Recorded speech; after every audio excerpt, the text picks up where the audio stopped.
சங்கீதம் 88.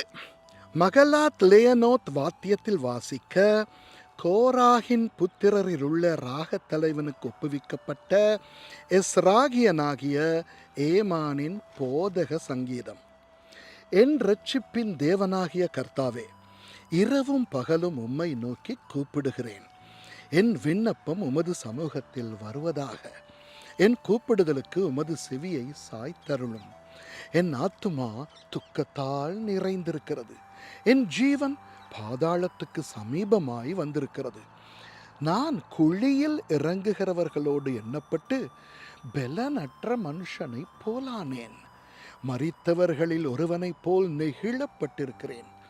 நீர் இனி ஒருபோதும் நினையாதபடி உமது கையால் அறுப்புண்டு போய் பிரேத குழிகளிலே கிடக்கிறவர்களை போலானேன்.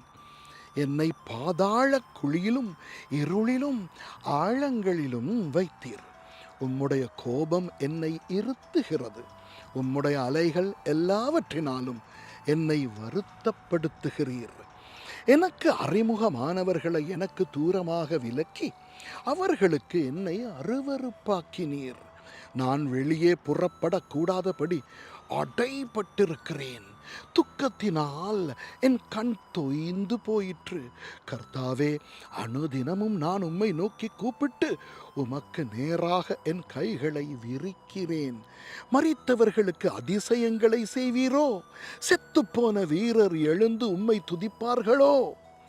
பிரேத குழியில் உமது கிருபையும் அழிவில் உமது உண்மையும் விவரிக்கப்படுமோ? இருளில் உமது அதிசயங்களும் மறதியின் பூமியில் உமது நீதியும் அறியப்படுமோ? நானோ கர்த்தாவே, உம்மை நோக்கி கூப்பிடுகிறேன். காலையிலே என் விண்ணப்பம் உமக்கு முன்பாக வரும். கர்த்தாவே, ஏன் என் ஆத்துமாவை தள்ளிவிடுகிறீர்? ஏன் உமது முகத்தை எனக்கு மறைக்கிறீர்? சிறு வயது முதல் நான் சிறுமைப்பட்டவனும் மாண்டு போகிறவனுமாயிருக்கிறேன். உம்மால் வரும் திகில்கள் என்மேல் சுமந்திருக்கிறது. நான் மனம் கலங்குகிறேன். உம்முடைய எரிச்சல்கள் என்மேல் புரண்டு போயிற்று. உம்முடைய பயங்கரங்கள் என்னை அதம் பண்ணுகிறது. அவைகள் நாடோறும் தண்ணீரை போல் என்னை சூழ்ந்து ஏகமாய் என்னை வளைந்து கொள்ளுகிறது. சிநேகிதனையும் தோழனையும் எனக்கு தூரமாக விலக்கினீர். எனக்கு அறிமுகமானவர்கள் மறைந்து போனார்கள். ஆமென்.